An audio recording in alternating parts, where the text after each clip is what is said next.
Hiya there guys, just a quick video just to run around your new Rollerteam Zefiro 675. So just a couple of the key points, like where you're filling up, draining your water, and control panel, heating and hot water.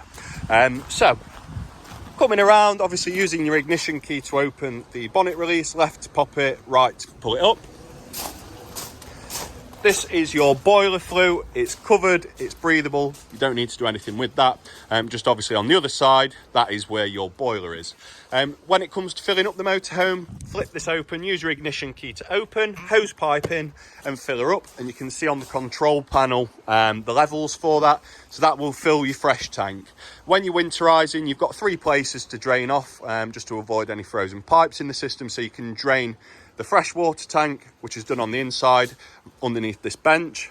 You can drain the boiler, which is done on the inside under this bench, and then you can drain the wastewater tank, which is on the outside on the opposite side. Obviously toilet cassette's hose placed in there. Pull up and release it to get it out.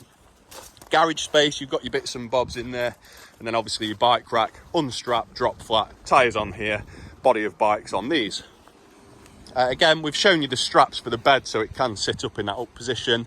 Obviously, you've got the light in the garage, you've got your tie down points, and you've got some thermals in there. Your awning, again, Fiamma F45S, so it's wind out, which we've already done on the handover. Get your legs dropped, and then inside there is that middle strength bar or a rafter, which you can attach on the points that I'd shown. Fridge appliance vents, electric hookup, push button down to release and put in. You've obviously got on 2 different displays plugs that will show that the vehicle knows that the vehicle is picked up. Both sides of the garage you've got these straps that will hold the garage doors back.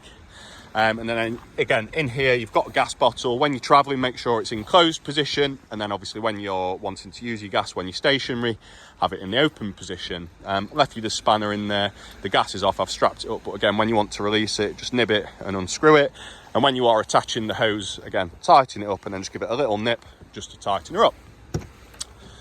So once we're inside, again underneath here, take that cap off, screw the red lid to get into the fresh tank, and you've got 2 pulleys in there to pull and release the water from your fresh tank. And then again, if you remember, just under this bench, lift this up like so, and then down underneath that black pipe you've got a blue diamond which you twist. That'll release the water underneath the motorhome that's in the boiler. When you do twist and open that, there will be a blue button that pops out of one of the sides. When you're closing it, just make sure that's pushed back in so it stays closed. I've mentioned again, that is a safety feature, so if it does get to 5 degrees or below approximately in that area, it will automatically open to make sure that there's no issues as a security feature. Here, on and off, we'll turn that off. There's no power in the motorhome. You won't get any power from your sockets or lights or anything like so. This button is a switch off point for just the lights. Press that on. Lights that have been left on their individual switches will come on, and if I press it again they'll go off. So at night you want to leave your power on, you might plug your phone in to charge it for example, but you want your lights off, do that like so. You've got battery level for the habitation, leisure battery, press that, here we go. You've got your water levels, so fresh, we've ran that down, so currently it's showing empty, and you've got R1 and R2, that's both the waste tanks basically split evenly. So again, into R1, so that's just showing you've got 33% in there currently. Down to here, that's your water pump, on and off.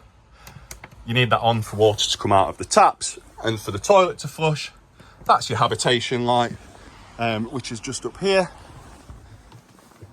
And then you've got vehicle battery, which is just there, and then you've got your temperature inside. Nice and easy. Heating and hot water is done on this control panel, so press to select and twist to choose.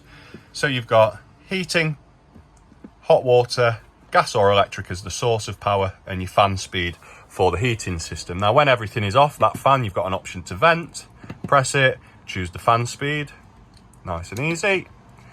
Or when you've got your heating or hot water on, it won't give you that option, but you want your heating on, it's currently off, you can go all the way up to 30 degrees and all the way to off.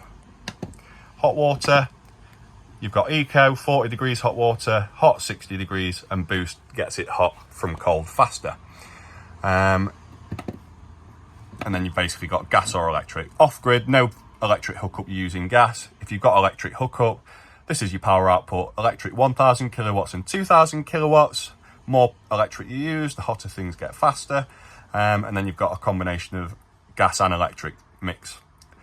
Gas and 1000 kilowatts electric, gas and 2000 kilowatts electric. So you use an electric when you're plugged in, gas when you're off grid, or you can use both when you're plugged in if you've got gas and electric if you want things to get hot really fast. Again, that's your fan speed. So again, you can have it on eco or boost for when the heating is on. You can set timers for the heating and hot water system.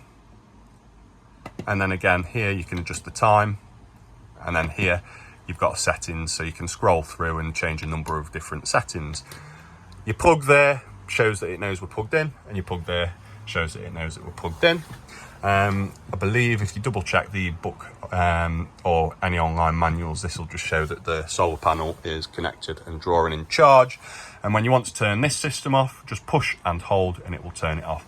If you've got stuff on, it will display at this top bar. So if your heating was on, it will show that you've got heating on and it will show you what its source is.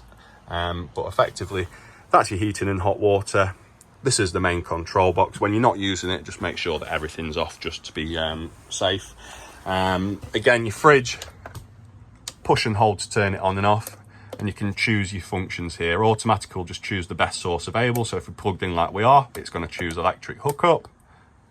Let's see, push and hold and it'll let you change that. So you can manually choose electric hookup, or you can manually choose gas, and then you can adjust the temperature of the fridge.